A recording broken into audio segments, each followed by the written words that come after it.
നമസ്കാരം. +1 അഡ്മിഷനുമായി ബന്ധപ്പെട്ട വീഡിയോ ആണ്. നമുക്കറിയാം, നമ്മൾ റീവാലുവേഷൻ റിസൾട്ടൊക്കെ വന്നു. കുറേ പേർക്കെങ്കിലും ഗ്രേഡുകൾ മാറിയിട്ടുണ്ട്. ഞാൻ പറഞ്ഞിരുന്നല്ലോ, മെയ് 30 റിസൾട്ട് വരുമെന്ന് പറഞ്ഞത് പ്രകാരം തന്നെ കൃത്യമായി മെയ് 30 രാത്രി ഒരു 9 മണിയോടുകൂടി റിസൾട്ട് പബ്ലിഷായിരുന്നു. ഈ അലോട്ട്മെൻറ്റ് തിങ്കളാഴ്ച വരും. ഈ റീവാലുവേഷൻ്റെ അടിസ്ഥാനത്തിൽ ചെറിയ ചെറിയ മാറ്റങ്ങൾ നമ്മൾ നേരത്തെ ഉണ്ടായിരുന്ന ഇതിൽ നിന്നും എല്ലാവർക്കും ഉണ്ടാവില്ല, ചിലർക്കെങ്കിലും ചെറിയ മാറ്റങ്ങൾ ഉണ്ടാവാനുള്ള സാധ്യത ഉണ്ട്. എന്തായാലും അത് മുകളിലേക്കാവില്ല, താഴേക്കായിരിക്കും മിക്കവാറും. ഗ്രേഡ് കൂടുതൽ കിട്ടിയവർക്ക് മുകളിലേക്കും, റീവാലുവേഷനിൽ ഒരു ചേഞ്ച് ഇല്ലാത്തവർ ഒരുപക്ഷെ ആ ഗ്രേഡോ ആ അലോട്ട്മെൻറ്റോ അതിന് തൊട്ട് താഴെയുള്ള അലോട്ട്മെൻറ്റിലേക്കൊക്കെ പോകാനുള്ള സാധ്യത ഉണ്ട്. ഇത് നമ്മൾ വെറുതെ ഒരു നമ്മുടെ ഒരു കണക്ക് കൂട്ടലിലുള്ള ഊഹമാണ്. അല്ലാതെ ചിലർക്ക് ഒരു ട്രയൽ അലോട്ട്മെൻറ്റിൽ കിട്ടിയത് തന്നെ ഉണ്ടാവും. ചിലർക്ക് ഗ്രേഡ് കൂടിയവർക്ക് മുകളിലേക്ക് കയറും എന്നുള്ള കാര്യത്തിൽ ഒരു സംശയവുമില്ല.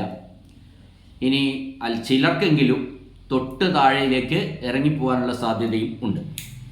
നമുക്കറിയാം, ജൂൺ 2 തന്നെ അലോട്ട്മെൻറ്റ് വരും എന്ന് തന്നെയാണ് പറയുന്നത്. ഒരുപക്ഷെ ഇന്ന് ഞായറാഴ്ച രാത്രി, തലേന്ന് രാത്രിയൊക്കെ അലോട്ട്മെൻറ്റ് വരാറുണ്ട്.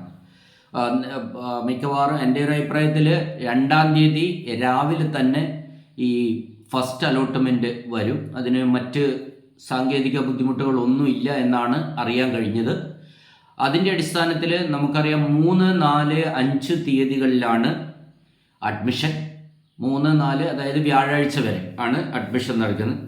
ഇതിൽ നമ്മൾ പ്രധാനപ്പെട്ട ശ്രദ്ധിക്കേണ്ട കാര്യങ്ങൾ, അഡ്മിഷൻ എന്ന് പറഞ്ഞാൽ ഒരു ഇൻ്റർവ്യൂ ആണ് ശരിക്കും. ഈ ഇൻ്റർവ്യൂ എന്ന് പറയുന്നത് നമ്മൾ കുറേ ചോദ്യങ്ങൾ ചോദിക്കലോ അങ്ങനെയൊന്നുമല്ല.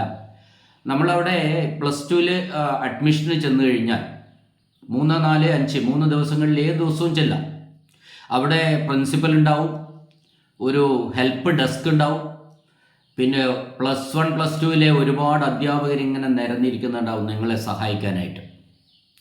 പോകേണ്ടത് രക്ഷിതാവും കുട്ടിയും തമ്മിൽ. ഈ രക്ഷിതാവും കുട്ടിയും പ്രിൻസിപ്പലും അധ്യാപകരും തമ്മിലുള്ള ഒരു കൂടിക്കാഴ്ചയാണ് ഈ ഇൻ്റർവ്യൂ എന്ന് പറയുന്നത്. കൂടിക്കാഴ്ചയാണ്. അങ്ങനെ കൂടി കണ്ടിട്ടാണ് നമുക്ക് പ്രവേശനം തരുന്നത്. അല്ലാതെ ആരുടെയെങ്കിലും കയ്യിൽ നമ്മുടെ അലോട്ട്മെൻറ്റ് സർട്ടിഫിക്കറ്റും അലോട്ട്മെൻറ്റ് ലെറ്ററും കൊടുത്തു വിട്ടാൽ അവിടെ താൽക്കാലികമായിട്ടോ സ്ഥിരമായിട്ടോ പ്രവേശനം അനുവദിക്കില്ല. കുട്ടി നേരിട്ട് പോകണം, കുട്ടിയോടൊപ്പം രക്ഷിതാവും ഉണ്ടാവും. അത് പ്രത്യേകമായിട്ട് സർക്കുലറിൽ പറയുന്നുണ്ട്. അത് തന്നെയാണല്ലോ ശരി. അപ്പോൾ അതാണ് അതിനെ സംബന്ധിച്ച് പറയാനുള്ളത്. ഇൻ്റർവ്യൂ എന്നതുകൊണ്ട് ഞാൻ ഉദ്ദേശിച്ചത് ഒരു കൂടിക്കാഴ്ചയാണ്. അപ്പോൾ ഇവരെല്ലാം തമ്മിൽ കൂടിക്കാണുകയാണ്. രക്ഷിതാവ്, കുട്ടി, പ്രിൻസിപ്പല്, അവിടെയുള്ള അധ്യാപകരെല്ലാം തമ്മിൽ കൂടിക്കാഴ്ച നടത്തുന്നു. താൽക്കാലികമോ സ്ഥിരമോ ആയ പ്രവേശനം നേടുന്നു. ഇനി നമ്മൾ ട്രയൽ അലോട്ട്മെൻറ്റ് ഓർമ്മിക്കുക, 2-ാം തീയതി വരുന്ന അലോട്ട്മെൻറ്റാണ് യഥാർത്ഥ അലോട്ട്മെൻറ്റ്. അത് നിങ്ങൾ ട്രയൽ അലോട്ട്മെൻറ്റിൻ്റെ പ്രിൻ്റ് ഔട്ട് എടുത്ത് വെച്ചിട്ടുണ്ടെങ്കിൽ അത് വേണ്ട, അതിൻ്റെ ആവശ്യമില്ല. നിങ്ങൾക്ക് 2-ാം തീയതി വരുന്ന അലോട്ട്മെൻറ്റിൻ്റെ പ്രിൻ്റ് ഔട്ടാണ് വേണ്ടത്. ആ പ്രിൻ്റ് ഔട്ട് സ്കൂളിൽ നിന്ന് എടുത്തു തരും. അതിനുള്ള സൗകര്യം ഏർപ്പെടുത്തിയിട്ടുണ്ട്. സ്കൂളിൽ അതിനുള്ള സൗകര്യം ഏർപ്പെടുത്തിയിട്ടുണ്ട്. മന്ത്രിയുടെ ഒരു പ്രസ്താവന വെച്ച്, ഈ മഴയും വൈദ്യുത തടസ്സവും ഉണ്ടായിരുന്നത് കൊണ്ട് ആർക്കെങ്കിലും കുട്ടികൾക്ക് ഫൈനൽ കൺഫർമേഷൻ നടത്താൻ കഴിഞ്ഞില്ല എങ്കിൽ അത് ഒരു വിഷയമായിട്ട് എടുക്കുന്നില്ല. ഫൈനൽ കൺഫർമേഷൻ നടത്താൻ കഴിയാത്തവർക്കും ഈ അലോട്ട്മെൻറ്റ് നൽകും എന്നാണ് നമ്മുടെ വിദ്യാഭ്യാസ വകുപ്പ് മന്ത്രി പറഞ്ഞിട്ടുള്ളത്. ഇനി നമുക്കറിയാം, ഇപ്പം നമ്മളൊരു അപേക്ഷ കൊടുത്തു നിൽക്കുകയാണ്. അതായത് +1 അഡ്മിഷന് വേണ്ടിയിട്ട് നമ്മളൊരു അപേക്ഷ ഇപ്പോൾ കൊടുത്തു നിൽക്കുകയാണ്. ആ അപേക്ഷയുടെ അടിസ്ഥാനത്തിൽ നമുക്ക് 2-ാം തീയതിയുള്ള അലോട്ട്മെൻറ്റിൽ നമ്മളെ പരിഗണിക്കും. ജൂൺ 10-ാം തീയതിയുള്ള അലോട്ട്മെൻറ്റിൽ നമ്മളെ പരിഗണിക്കും. ജൂൺ 16-നുള്ള അലോട്ട്മെൻറ്റിലും നമ്മളെ പരിഗണിക്കും. 3 അലോട്ട്മെൻറ്റിലാണ് ഈ ഒരു അപേക്ഷയുടെ അടിസ്ഥാനത്തിൽ നമ്മളെ പരിഗണിക്കുന്നത്. അത് നമ്മൾ ഓർമ്മിക്കുക. 3 എണ്ണത്തിൽ മാത്രമേ പരിഗണിക്കുകയുള്ളൂ. ഈ 16-ാം തീയതി കഴിഞ്ഞാൽ ഈ അപേക്ഷയുടെ ഒരു പ്രാബല്യം കഴിഞ്ഞു. പിന്നെ വരുന്നത് 18-ാം തീയതി അഡ്മിഷൻ തുടങ്ങുമ്പോൾ സപ്ലിമെൻ്ററി അലോട്ട്മെൻറ്റ് എന്ന് പറഞ്ഞ ഒരു സെക്ഷനാണ്. ആ സപ്ലിമെൻ്ററി അലോട്ട്മെൻറ്റിന് വേണ്ടിയിട്ട് നമ്മൾ പുതിയ അതുവരെ കിട്ടാത്ത കുട്ടികൾ, അലോട്ട്മെൻറ്റ് ലഭിക്കാത്ത കുട്ടികൾ, 16-ാം തീയതിയും ലഭിക്കാത്ത കുട്ടികൾക്ക് സപ്ലിമെൻ്ററി അലോട്ട്മെൻറ്റിൽ അപേക്ഷിക്കാവുന്നതാണ്. അതിന് നമ്മൾ പുതിയ അപേക്ഷ കൊടുക്കണം. അത് ആ സമയത്ത് നമ്മൾ വീഡിയോ ആയിട്ട് ചെയ്യും. ഇപ്പോൾ ഇനി പറയാനുള്ള കാര്യം, ഫസ്റ്റ് ഓപ്ഷൻ കിട്ടിയാൽ നമുക്കറിയാം, ഫസ്റ്റ് ഓപ്ഷനാണ് നമ്മൾ ഒന്നാമത്തെ ഓപ്ഷനാണ് നമുക്ക് കിട്ടിയിരിക്കുന്നെങ്കിൽ, അപ്പോൾ ഈ ബഹുഭൂരിപക്ഷം കുട്ടികളും ചേരാൻ പോകുന്നത് 3-ാം തീയതി ആയിരിക്കും. അതിൽ യാതൊരു സംശയമില്ല. 3-ാം തീയതി അത്യാവശ്യം രാവിലെ മുതൽ ഉച്ച വരെ, ഇത് കണ്ടുവരുന്ന കാര്യം അങ്ങനെയാണ്, നല്ല തിരക്കായിരിക്കും. അപ്പോൾ 3-ാം തീയതി തന്നെ പോകണമെന്നില്ല, നിങ്ങൾക്ക് 4-ാം തീയതി. പക്ഷേ നമ്മുടെ ഒരു കുട്ടിയുടെയും രക്ഷിതാവിൻ്റെയൊക്കെ ഒരു മാനസികാവസ്ഥ വെച്ച് ഇതെങ്ങനെയും പോയി അവിടെ നിന്ന് താൽക്കാലികമോ സ്ഥിരമോ ആയി ചേർന്ന് കിട്ടിയാലേ നമുക്കൊരു സമാധാനമുള്ളൂ. അതിൻ്റെ അടിസ്ഥാനത്തിൽ നമ്മൾ 3-ാം തീയതി തന്നെ പോകും. ഇനിയിപ്പോൾ 2-ാം തീയതി നേരത്തെ വന്നാലും അത് പറയുന്നില്ല, അഡ്മിഷൻ പ്രിൻസിപ്പൽ റെഡിയല്ല. അപ്പം 3-ാം തീയതി മുതലേ പോകേണ്ടതുള്ളൂ. 3, 4, 5 5-ാം തീയതി വൈകുന്നേരം 4 മണിക്ക് മുമ്പായിട്ട് നിങ്ങൾ അവിടെ എത്തുക, ചേരുക. താൽക്കാലികമോ സ്ഥിരമായിട്ടോ അഡ്മിഷൻ നേടുക. ഫസ്റ്റ് ഓപ്ഷൻ കിട്ടിയ കുട്ടികളുടെ സർട്ടിഫിക്കറ്റുകൾ അരിച്ചു വെക്കും. എല്ലാം അരിച്ചു വെക്കുക എന്ന് പറഞ്ഞാൽ കൃത്യമായി പരിശോധിച്ച് ഒരു ഫൈനൽ വെരിഫിക്കേഷൻ എല്ലാം നടത്തി അവരെ അവിടെ അഡ്മിറ്റ് ചെയ്യും. ഫീസ് അടച്ച് സ്ഥിരമായ പ്രവേശനം നേടണം. കാരണം 1-ാമത്തെ ഓപ്ഷൻ കിട്ടിയ ഒരാൾക്ക് ഇനി ഒരു ചാൻസിന് വേണ്ടി കാത്തു നിൽക്കേണ്ട കാര്യമില്ല. അതിൻ്റെ മുകളിലൊരു സ്കൂളില്ല.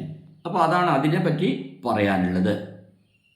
ഇനി ബാക്കി എല്ലാവരും, ബാക്കി നമ്മുടെ മുകളിലേക്കുള്ള ഓപ്ഷൻസ്, നമ്മൾ കൊടുത്തിരിക്കുന്ന ഓപ്ഷൻസ്, ഇപ്പോൾ 6-ാമത്തെ ഓപ്ഷൻ നമുക്ക് കിട്ടി. ഇനി മേലെ 5 എണ്ണം കൂടിയുണ്ട്. അത് ഏതെങ്കിലും കിട്ടണമെന്ന് ആഗ്രഹിക്കുന്ന കുട്ടികളാണ് 10-ാം തീയതിയിലേക്കും 16-ാം തീയതിയിലേക്കുമുള്ള നമ്മൾ അലോട്ട്മെൻറ്റ് കാത്തിരിക്കുന്നത്. അപ്പോൾ അത്തരം കുട്ടികൾ എന്ത് ചെയ്യണം? താൽക്കാലിക പ്രവേശനം നേടുക എന്നുള്ളതാണ് ഇതിൽ ചെയ്യാൻ കഴിയുന്ന ഒരു കാര്യം, താൽക്കാലിക പ്രവേശനം. ഇനി എനിക്ക് 4-ാമത്തെ ഓപ്ഷൻ കിട്ടി എന്ന് വിചാരിക്കുക. ഒരു കുട്ടിക്ക് 4-ാമത്തെ ഓപ്ഷൻ കിട്ടി. അതിൻ്റെ മുകളിൽ ഇനി 3 ഓപ്ഷൻ കിടക്കുന്നുണ്ട്. എന്നാൽ ഞാൻ ഇപ്പം വിചാരിക്കുന്നു ഈ 4-ാമത്തത് മതി, എനിക്ക് മേലേക്കുള്ള 3ഉം വേണ്ട. എങ്കിൽ മുകളിലുള്ള ഓപ്ഷൻ കട്ട് ചെയ്ത് നമുക്ക് ഈ 4-ാമത്തെ സ്കൂളിൽ സ്ഥിരപ്രവേശനം നേടാവുന്നതാണ്. അതാണ് അതിനെ സംബന്ധിച്ച് പറയാനുള്ളത്. അത് പ്രിൻസിപ്പലിനോട് പറഞ്ഞാൽ മതി. ആ 3-ാം മേലെയുള്ള ഓപ്ഷനിൽ സ്ഥിരമായി അവിടെ ചേരുന്നതോടുകൂടി ഓട്ടോമാറ്റിക്കായിട്ട് ആ സ്ഥിരം ചേർന്നവരുടെ ലിസ്റ്റിലേക്ക് നിങ്ങളുടെ പേര് പ്രിൻസിപ്പൽ ചേർക്കും. അതോടുകൂടി മേലെയുള്ള 3 ഓപ്ഷനും ക്യാൻസലാകും. നിങ്ങൾ അവിടെ സ്ഥിരമായി പഠിക്കാനുള്ള കുട്ടിയായി മാറും. എന്നാൽ നമുക്ക് വേറൊരു എക്സാമ്പിൾ ഞാൻ പറയാം. 5-ാമത്തെ ഓപ്ഷൻ എനിക്ക് കിട്ടി, ഞാൻ ചേരാൻ വേണ്ടി പോയി. ഞാൻ താൽക്കാലികമായി ചേരാനാണ് ഉദ്ദേശിക്കുന്നത്. അവിടെ ഞാൻ ഓപ്ഷൻ കൊടുത്തപ്പോൾ എനിക്ക് 2-ാമത്തെയും 4-ാമത്തെയും സ്കൂൾ വേണ്ട. എനിക്ക് 5-ാമത്തെ ഓപ്ഷനാണ് കിട്ടിയത്. എനിക്ക് 2ഉം 4ഉം വേണ്ട. നിങ്ങൾ ആ പ്രിൻസിപ്പലിന് ഒരു അപേക്ഷ കൊടുത്താൽ മതി. ഹയർ ഓപ്ഷനിൽ ഏതെങ്കിലും സ്കൂളുകൾ വേണ്ട എന്ന് തീരുമാനിക്കാൻ ഈ സമയത്ത് അവകാശമുണ്ട്. വളരെ പ്രധാനപ്പെട്ട കാര്യമാണ്. അങ്ങനെ ആർക്കെങ്കിലും താല്പര്യമുണ്ടെങ്കിൽ അപ്പോൾ 5-ാമത്തെ ഓപ്ഷൻ കിട്ടി, എനിക്ക് 2ഉം 4ഉം വേണ്ട, അത് പറഞ്ഞുകൊണ്ട് പ്രിൻസിപ്പലിന് ഒരപേക്ഷ സമർപ്പിച്ചാൽ മതി, നമ്മൾ ചേരുന്ന സ്കൂളിലെ പ്രിൻസിപ്പലിന്. അപ്പോൾ പ്രിൻസിപ്പൽ അത് അടുത്ത ഓപ്ഷനിൽ എന്ത് ചെയ്യും? ഈ 2ഉം 4ഉം ഓപ്ഷൻ കട്ട് ചെയ്യാനുള്ള ഇത് കൊടുക്കുക. അപ്പോൾ എന്നാൽ ഈ കുട്ടിക്ക് ഏത് ഉണ്ടാവുള്ളൂ? കുട്ടിക്ക് 1-ാമത്തെയും 3-ാമത്തെയും ഓപ്ഷൻ മാത്രമേ നിലനിൽക്കുള്ളൂ, ബാക്കി ക്യാൻസലായി പോകും. ഇങ്ങനെയുള്ള ഒരു സൗകര്യം കൂടി ഈ 2-ാമത്തെ നമ്മൾ 2-ാം തീയതി 3-ാം തീയതി ചേരാൻ ചെല്ലുമ്പോൾ ഈ കുട്ടികൾക്ക് ഉണ്ട് എന്ന കാര്യം. മുഴുവൻ ക്യാൻസൽ ചെയ്യാം, ഭാഗികമായിട്ട് ക്യാൻസൽ ചെയ്യാം. ഹയർ ഓപ്ഷൻസ് മുഴുവനായിട്ടും വേണ്ടാന്ന് വെക്കാം, ഭാഗികമായിട്ടും വേണ്ടാന്ന് വെക്കാം. ഈ ഭാഗികമായിട്ട് വേണ്ടാന്ന് വെക്കാൻ പ്രത്യേക അപേക്ഷ സമർപ്പിക്കണം. അതാണ് അതിനെ സംബന്ധിച്ച് പറയാനുള്ളത്. ഈ താൽക്കാലിക അഡ്മിഷൻ എടുക്കുമ്പോൾ കുട്ടികൾ എന്ത് ചെയ്യണം? ഫീസ് അടയ്ക്കേണ്ട ആവശ്യമില്ല. താൽക്കാലിക അഡ്മിഷനാണ് എന്ന് പറഞ്ഞാൽ മതി. ഹയർ ഓപ്ഷൻ ആവശ്യമുണ്ട്, താൽക്കാലിക പ്രവേശനമാണ് എന്ന് പറഞ്ഞാൽ മതി. അപ്പോൾ എന്ത് ചെയ്യണം? കൃത്യമായി സർട്ടിഫിക്കറ്റുകൾ അവിടെ കൊടുത്തിരിക്കണം. അതവർ വാങ്ങി വെക്കും. നമ്മൾ വേണ്ട എന്ന് പറയുമ്പോഴും ആ സർട്ടിഫിക്കറ്റുകൾ അവിടെ വാങ്ങി വെക്കും. അത് നമ്മുടെ സർട്ടിഫിക്കറ്റുകളൊക്കെ കൂടി നല്ല ഒരു ഫയലിലാക്കി നമ്മൾ കൊടുക്കാൻ വേണ്ടി ശ്രദ്ധിക്കുക. ഇനി ഈ സർട്ടിഫിക്കറ്റുകൾ 10-ാം തീയതി മറ്റൊരു സ്കൂളാണ് നമുക്ക് കിട്ടിയതെങ്കിൽ ഇവിടെ നിന്ന് വന്ന് അലോട്ട്മെൻറ്റ് ലെറ്റർ കാണിച്ച് ആ സർട്ടിഫിക്കറ്റുകൾ അവിടെ നിന്ന് വാങ്ങി വേണം അടുത്ത സ്കൂളിൽ നമ്മൾ ചേരാൻ, അല്ലെങ്കിൽ കൊണ്ട് കൊടുക്കാൻ. 16-ാം തീയതിക്ക് നമ്മൾ വെയിറ്റ് ചെയ്യുന്നുണ്ടെങ്കിൽ അവിടെയും നമ്മൾ താൽക്കാലിക അഡ്മിഷൻ ആയിരിക്കും. ഓക്കെ, അപ്പോൾ ഒന്നുമില്ല, നമ്മളുടെ എല്ലാ സർട്ടിഫിക്കറ്റുകളും എടുത്ത് രക്ഷിതാവിനെയും കൂട്ടി നമ്മൾ അങ്ങ് ചെന്നാൽ മതി. നമ്മളെ സ്വീകരിക്കാൻ വേണ്ടി അവിടെ ഒരു ടീം ഇരിക്കുന്നുണ്ട്, പ്രിൻസിപ്പൽ അടക്കമുള്ള ആൾക്കാർ നമ്മളെ സ്വീകരിക്കാനുണ്ട്. നിങ്ങൾ ഈ സർട്ടിഫിക്കറ്റുകളെല്ലാം എടുക്കണം, അത് നിർബന്ധമാണ്. രക്ഷിതാവും വേണം. നിങ്ങൾ സ്ഥിരമായിട്ടാണ് ചേരുന്നതെങ്കിൽ അടയ്ക്കാനുള്ള ഫീസ് കൂടി കയ്യിൽ കരുതുക. ഇനി നമ്മൾ ഈ കിട്ടിയില്ല, അല്ലെങ്കിൽ അത് നമുക്ക് എന്താ പറയണ്ടേ, പിന്നെ നമ്മൾ ആഗ്രഹിച്ച ഓപ്ഷൻ കിട്ടിയില്ല എങ്കിൽ, അല്ലെങ്കിൽ നമുക്ക് തീരെ കിട്ടിയില്ല എങ്കിൽ, നമ്മൾ മനസ്സിലാക്കേണ്ട ഒരു കാര്യം, 10-ാം തീയതിയും ജൂൺ 10-ാം തീയതി നടക്കുന്ന 2ാമത്തെ അലോട്ട്മെൻറ്റിലും ജൂൺ 16-ന് നടക്കുന്ന 3ാമത്തെ അലോട്ട്മെൻറ്റിലും ഒരുപാട് സീറ്റുകൾ വരാനുണ്ട്. റിസർവേഷൻ കോട്ടയിലും EWS കോട്ടയിലും ഒക്കെ ഒരുപാട് സീറ്റുകൾ വരാനുണ്ട്. നിങ്ങൾ ഒരിക്കലും ഒരു നിരാശപ്പെടേണ്ട ആവശ്യമില്ല. ഈ ഫസ്റ്റ് അലോട്ട്മെൻറ്റ് കഴിഞ്ഞാൽ സീറ്റുകൾ പുതിയതായിട്ട് ക്രിയേറ്റ് ചെയ്ത്, അതായത് കമ്മ്യൂണിറ്റി കോട്ടയിലൊക്കെ ആളില്ലാത്ത ഒരുപാട് സീറ്റുകൾ ഒഴിഞ്ഞു കിടക്കുന്നുണ്ട്. അതിലേക്കൊക്കെ സെക്കൻഡ് അലോട്ട്മെൻറ്റിലും EWSൽ അത് ഞാൻ വിശദമായൊരു വീഡിയോ, അടുത്ത വീഡിയോ അത് ചെയ്യുന്നുണ്ട്, നിങ്ങളത് കേട്ട് നോക്കുക. അപ്പോൾ യാതൊരുവിധ ടെൻഷൻ്റെ ആവശ്യമില്ല. കിട്ടാത്ത കുട്ടികൾക്ക് കിട്ടും. ഹയർ ഓപ്ഷൻ കിട്ടേണ്ട കുട്ടികൾ, ആഗ്രഹിക്കുന്ന കുട്ടികൾക്ക് ഹയർ ഓപ്ഷനും കിട്ടും, യാതൊരു സംശയവും ഇല്ല. നമ്മളുടെ പ്രതീക്ഷിക്കുന്ന പോലെയല്ല കാര്യങ്ങൾ, അതിനപ്പുറത്തേക്ക് ഉണ്ട്. ഇനി നമ്മൾ ഈ 3-ാം തീയതി 4-ാം തീയതി കിട്ടിയിട്ട് 3-നും 4-നും 5-നും ഇപ്പോൾ അഡ്മിഷൻ പറഞ്ഞിരിക്കുന്നത്. ആ 3, 4, 5 അഡ്മിഷൻ സമയത്ത് അലോട്ട്മെൻറ്റ് കിട്ടിയവർക്ക്, എവിടെ ഏതെങ്കിലും സ്കൂളിൽ കിട്ടിയവർ ഈ 3, 4, 5 തീയതികളിൽ പോയി ചേർന്നില്ല എങ്കിൽ, അത് താൽക്കാലികമായിട്ടോ സ്ഥിരമായിട്ടോ ചേർന്നിട്ടില്ല എങ്കിൽ പ്രിൻസിപ്പൽ അക്കാര്യം റിപ്പോർട്ട് ചെയ്യും. അതോടുകൂടി നിങ്ങളുടെ സാധ്യതകൾ ഇല്ലാതെയാവും. ഇനിയുള്ള അലോട്ട്മെൻറ്റിൽ നിങ്ങളെ പരിഗണിക്കുകയില്ല എന്ന കാര്യം ഓർമ്മിക്കുക. 5-ാം തീയതി വരെ ഞാൻ തിരക്കിലാണ്. 6-ാം തീയതി രാവിലെ ചെന്നാൽ പോരെന്ന് ചോദിച്ചാൽ 6-ാം തീയതി രാവിലെ ചെന്നാൽ പോരാ. ഈ സമയം കഴിഞ്ഞാൽ യാതൊരു കാരണവശാലും പ്രിൻസിപ്പൽ നിങ്ങളെ താൽക്കാലികമായിട്ടോ സ്ഥിരമായിട്ടോ അഡ്മിറ്റ് ചെയ്യില്ല എന്ന കാര്യവും നമ്മൾ ഓർമ്മിക്കുക. അത് പേരൻസ് എന്ന് പറയുമ്പോൾ ആരായാലും, രക്ഷിതാവ് അച്ഛനോ അമ്മയോ ആരെങ്കിലുമാണ് ഈ കുട്ടിയുടെ ഒപ്പം അഡ്മിഷൻ എടുക്കാൻ പ്രവേശനത്തിന് വേണ്ടി പോവേണ്ടത്. ഞാൻ ഒരിക്കൽ കൂടി സർട്ടിഫിക്കറ്റുകൾ പറയാം. സർട്ടിഫിക്കറ്റുകൾ ഈ അലോട്ട്മെൻറ്റ് പ്രിൻ്റ് ഔട്ടാണ് ഒന്ന്, അതായത് ജൂൺ 2-ൻ്റെ അലോട്ട്മെൻറ്റ് പ്രിൻ്റ് ഔട്ട്. ഈ ജൂൺ 2-ൻ്റെ അലോട്ട്മെൻറ്റ് പ്രിൻ്റ് ഔട്ട് നിങ്ങൾ എങ്കിൽ സ്കൂളിൽ നിന്ന് അവർ എടുത്തു തരും. അതിനുള്ള സൗകര്യങ്ങൾ അവിടെ സ്കൂളിൽ അറേഞ്ച് ചെയ്തിട്ടുണ്ട്. SSLCയുടെ കോപ്പി, അല്ലെങ്കിൽ റിസൾട്ട് പ്രിൻ്റ് ഔട്ട്, CBSE ആണെങ്കിൽ റിസൾട്ട് പേജ്, പിന്നെ നമുക്ക് TC ആണ്, ട്രാൻസ്ഫർ സർട്ടിഫിക്കറ്റ്, TC അഥവാ വിടുതൽ സർട്ടിഫിക്കറ്റ്, സ്കൂളിൽ നിന്ന് ലഭിക്കുന്ന, നിങ്ങൾ 10-ാം ക്ലാസ്സിൽ പഠിച്ച സ്കൂളിൽ നിന്ന് ലഭിക്കുന്ന TC, അവിടെ നിന്ന് ലഭിക്കുന്ന കോണ്ടാക്ട് സർട്ടിഫിക്കറ്റ്. ഇപ്പോൾ ഓൾറെഡി എല്ലാ കുട്ടികൾക്കും എല്ലാ സ്കൂളിലും TCയും കോണ്ടാക്ട് സർട്ടിഫിക്കറ്റും കൊടുത്തിട്ടുണ്ടാവും. അത് നിങ്ങൾ വാങ്ങാത്തവർ പോയി വാങ്ങുക, അതവിടെ റെഡി ആയിട്ടുണ്ട്. TCയും കോണ്ടാക്ട് സർട്ടിഫിക്കറ്റ് 2 എണ്ണം അവിടെ കിട്ടാനുള്ളത് വാങ്ങണം. പിന്നെ ക്ലബ്ബ് സർട്ടിഫിക്കറ്റൊക്കെ നമ്മൾ നേരത്തെ മേടിച്ചതാണ്. ഇനി ആധാറിൻ്റെ ആധാർ കോപ്പി കയ്യിൽ വെക്കണം. ഒരു ഫോട്ടോസ്റ്റാറ്റ് കോപ്പി എടുത്ത് കൈ വെക്കണം. ആധാർ ഒറിജിനലും കയ്യിലിരിക്കട്ടെ. പിന്നെ ഇപ്പോൾ പ്രധാനമായിട്ട് പറയുന്നൊരു കാര്യം എന്താണെന്ന് വെച്ചാൽ, നമ്മുടെ പഞ്ചായത്തിനും താലൂക്കിനും ഒക്കെ ബോണസ് പോയിൻ്റ് ഉണ്ട്. നമ്മൾ താമസിക്കുന്ന പഞ്ചായത്തിലെ സ്കൂളാണെങ്കിൽ, നമ്മൾ താമസിക്കുന്ന താലൂക്കിലെ സ്കൂളാണെങ്കിലൊക്കെ ബോണസ് പോയിൻ്റ് ഉണ്ട്. അപ്പോൾ അത് തെളിയിക്കാൻ വേണ്ടി നമ്മൾ എന്ത് ചെയ്താൽ മതി, റേഷൻ കാർഡിൻ്റെ കോപ്പി എടുത്ത് വെക്കുക, റേഷൻ കാർഡ് കൂടി കൊണ്ടുപോവുക. റേഷൻ കാർഡ് ഇല്ലാത്തവർക്ക് നാറ്റിവിറ്റി വാങ്ങണമെന്നാണ് പറയുന്നത്. അപ്പം മിക്കവാറും എല്ലാ പേർക്കും ഏതെങ്കിലും തരത്തിലുള്ള ഒരു റേഷൻ കാർഡ് ഉണ്ടാവും. ആ റേഷൻ കാർഡിൽ നമ്മുടെ താലൂക്കും പഞ്ചായത്തും ഒക്കെ രേഖപ്പെടുത്തിയിട്ടുണ്ട്. അതുകൊണ്ട് അത് കോപ്പി എടുക്കുക, ആ റേഷൻ കാർഡും കൊണ്ടുപോകുക. SC ST OECക്ക് ഇപ്പോൾ പറയുന്നത് കമ്മ്യൂണിറ്റി സർട്ടിഫിക്കറ്റ് വാങ്ങണമെന്നാണ്. അവർക്ക് പ്രത്യേക റിസർവേഷൻ ഉള്ളതുകൊണ്ട് SC ST OEC വിഭാഗങ്ങൾക്ക് കമ്മ്യൂണിറ്റി സർട്ടിഫിക്കറ്റ് വില്ലേജ് ഓഫീസിൽ നിന്നും വാങ്ങണം. ഒന്നും പേടിക്കാനില്ല, കമ്മ്യൂണിറ്റിക്കൊക്കെ വളരെ എളുപ്പമാണ്. നമ്മൾ അക്ഷയയിൽ പോയി ഓൺലൈൻ അങ്ങോട്ട് ചെയ്താൽ അന്ന് തന്നെ ഈ കമ്മ്യൂണിറ്റി സർട്ടിഫിക്കറ്റൊക്കെ കിട്ടുന്നതാണ്. അതിന് കുഴപ്പമില്ല. നാറ്റിവിറ്റിയും കമ്മ്യൂണിറ്റിയും വില്ലേജ് ഓഫീസിൽ നിന്ന് അക്ഷയയിൽ ഓൺലൈൻ അപേക്ഷ സമർപ്പിച്ചാൽ മതി, കിട്ടും.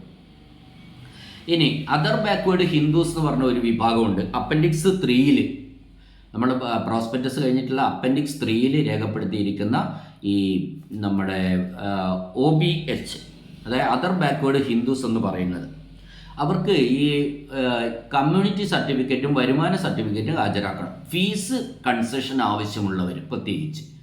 അപ്പോൾ ഫീസ് കൺസെഷൻ ആവശ്യമുള്ള കുട്ടികൾ, OBHലെ കുട്ടികൾ, പിന്നെ ചില കുട്ടികൾ എന്താ പറയുന്നത്, വിദ്യാഭ്യാസ ആനുകൂല്യങ്ങൾക്ക് മാത്രം OEC ആയവരുണ്ട്.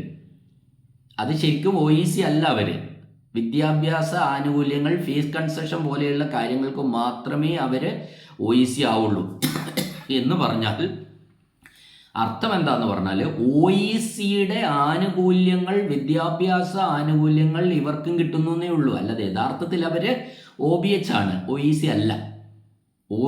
യഥാർത്ഥ OEC കുട്ടികൾക്ക് കിട്ടുന്ന വിദ്യാഭ്യാസ ആനുകൂല്യങ്ങൾ ഈ OBHലെ ഈ കാറ്റഗറിക്കും കിട്ടുന്നു എന്നാണ് അതിൻ്റെ അർത്ഥം. അത്തരം ഫീസ് കൺസെഷൻ വേണ്ട കുട്ടികൾ ഈ കമ്മ്യൂണിറ്റിയും വരുമാന സർട്ടിഫിക്കറ്റും, വരുമാനം 4 ലക്ഷം രൂപയിൽ താഴെയായിരിക്കണം.